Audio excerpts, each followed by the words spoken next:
100 টাকার মধ্যে নাহিদের পকেটে যাবে 56 টাকা 30 পয়সা, আর আমাদের কাছে থাকবে কত?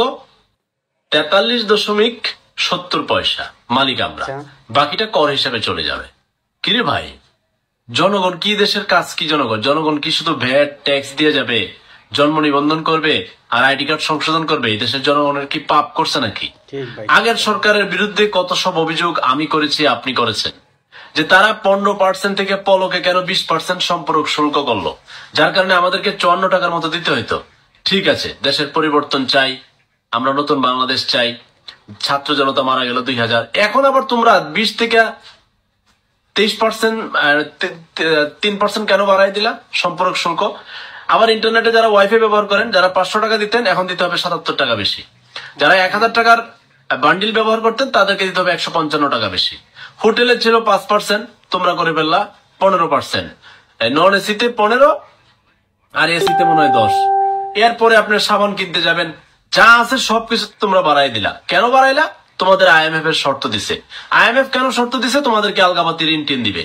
তো এই জন্য কি মানে নতুন বাংলাদেশের লড়াই কি তোমাদের এই ভ্যাট ট্যাক্স দেওয়ার জন্য? আসিফ নজরুলের দায়িত্ব দিছে বৈদেশিক প্রবাসী মন্ত্রণালয়। ডিসেম্বরের 8 তারিখে প্রবাসী আমারে রিসিট পাঠাইছে যে সে সৌদি আরব যায় 3.5 লাখ টাকা দিয়া, কেউ যা 4.5 লাখ টাকা দিয়ে, কেউ যা 5 লাখ টাকা দিয়া, অথচ তারা মানি রিসিট দিয়ে 84,000 টাকা। অভিযোগের শেষ নাই, একটু পরিবর্তন হয়েছে, পরিবর্তন হয় না। তাহলে এই দেশের মালিককে? সংবিধানে চমৎকার করে লেখা জনগণ মিলে দেশের মালিক। এর চেয়ে বড় মিথ্যা কথা পৃথিবীতে আছে? জনগণ হলো এদেশের রোহিঙ্গা, এদেশের মালিক হলো রাজনীতিবিদরা, রাজনৈতিক দলেরা। পৃথিবীর সবচেয়ে বড় বড় বৃহত্তম রাজনৈতিক দল কিন্তু বাংলাদেশে। বাংলাদেশের রাজনৈতিক দলের শাখা সারা পৃথিবীতে শাখা খুলে হয়েছে। পৃথিবীর কোন দেশের রাজনৈতিক দলের শাখা বাংলাদেশে আছে? কিন্তু বাংলাদেশের রাজনৈতিক দলের শাখা সারা পৃথিবীতে আছে। নানান বড় বড় দল করে দিয়েছে দেশ ওদের। এত যদি মারা গেল, এখনো যদি ঘুষে চলে, চাঁদাবাজি চলে, সিন্ডিকেটে চলে, আর ভ্যাটের নামে এইভাবে 43টা পণ্যের মধ্যে দাম বাড়াই দেয়, তাও অর্থ বছরে মানে জুন মাস আসে না, এর মধ্যে মাঝখানে মানে বাড়াই দিচ্ছেন। IMF এতে লোন আনবেন, লোনের কিস্তি আবার দিব জনগণ। জনগণ তো ভ্যাট ট্যাক্স দেওয়ার কাম, এত কামে এটা। সবচেয়ে অপরাধী হচ্ছে দেশের জনগণ। এবং রাজনৈতিক গেরা কলে পড়িয়া 10 বছর 15 বছর পরে পরে কিছু লোক মারা গেলে আসল পরিবর্তন হয় রাজনৈতিক গেরা কলে পড়িয়া। এখন এবার একটা সময় মনে করছে না, এবার রাজনৈতিক গেরা কল না, আম জনতা মিল্লা, আমি আপনি মিল্লা, সবাই মিল্লা আমরা সুন্দর বাংলাদেশ চাই, যেখানে রাজনৈতিক দলরা রাজনীতি করবে কিন্তু তামাশা করতে পারবে না অতীতের মতো। কিন্তু 5-6 মাসের মধ্যে খেলা দেখলাম অন্যরকম চলছে। নাহিদ বসছে, আসিফ নজরুল বসছে, ডক্টর ইউনূস বলছে। এখন এরা বলেও না, এদের সমস্যাটা কি? নাহিদের উচিত যে কেন 23%, 3% যে সে বন্ধ করতে পারতেছে না, তার উচিত এখান থেকে সরে পড়া, যে তারে কোন কোন মা বাবার বাধা দিয়ে কাজ করতে সেটা বলা। আসিফ নজরুল কেন এখনো বিদেশ যেতে 5 লাখ টাকা লাগে এটা বন্ধ করতে পারে না? কেন পারে না?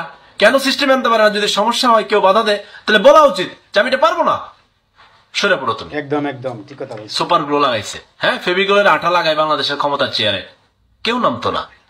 যতক্ষণ না দৌড়ায় কেউ যেমন নামে না। অতীতের ইতিহাস থেকে এমন আসছে। আমি চাই না এই অন্তর্বর্তীকালীন সরকারের এই ডক্টর মোহাম্মদ ইউনূসের মতো এরকম সম্মানিত মানুষ, এই উপদেষ্টা আসিফ নাহিদ, ওদের মতো লড়াকু সৈনিকরা অপমানিত হয়ে দৌড়ে যাক।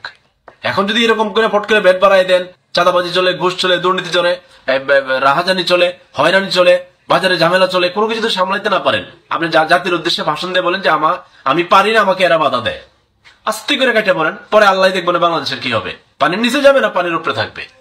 কিন্তু এইভাবে থেকে দেখে অতীতে যা করছে তার চাইতে আরো বাড়াই দিবেন, আর যখন ছায়া দিবে, হঠাৎ করে আপনাদেরকে দৌড়ানো শুরু করবোটা কি? আবার দৌড়ায় আরেকটা আনবো, হ্যাঁ আবার এই পুংনামি করবো। মানে এই চেয়ার গুলোতে যারা বসায়, যখন যে বসছে স্বাধীনতা পরবর্তীতে, হ্যাঁ করে পুংনামি। 71 সালে যে কারণে মহান মুক্তিযুদ্ধে এত মানুষ মারা গেছে, এত ত্যাগ ছিল, চমৎকার বাংলাদেশ, স্বাধীন বাংলাদেশ স্বপ্ন বাস্তবায়ন হয় না। 24-এ আরো একবার লড়াই হয়েছে, মাঝখানে আরো কয়েকবার লড়াই হয়েছে, স্বপ্ন তো পূরণ হয় না, পুরনো বাংলাদেশে থাকে। আরে ভাই, এটা কি আশ্চর্য!